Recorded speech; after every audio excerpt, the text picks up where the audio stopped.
নিয়োজিত ভাইয়েরা এবং ভলান্টিয়ার্সদের তো আলাদা পোশাকই আছে মাশাআল্লাহ। সাংবাদিক বন্ধুরা, মিডিয়া কর্মী, ইউটিউবার্স, আমি সবাইকে আবারও শুভেচ্ছা জানিয়ে শুরু করতে চাই। আজকের প্রোগ্রামটা আমার খুবই ভালো লেগেছে, যেটা খুব ইনক্লুসিভ একটা প্রোগ্রাম আমার কাছে মনে হয়েছে, ঠিক কিনা বলেন?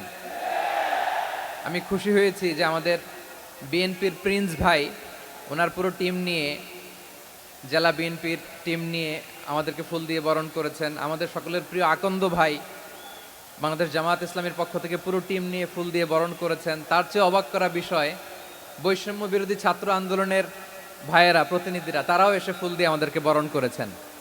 তার মানে ময়মনসিংহের এই স্টেজ হয়ে গেছে পুরো বাংলাদেশ, ঠিক কিনা বলেন? আমরা এরকম বাংলাদেশ চাই কি চাই না? যেখানে ভেদাভেদ থাকবে না, মারামারি থাকবে না, এক ডাকে আমরা একত্রিত হব। সবার আগে দেশ, আওয়াজ করে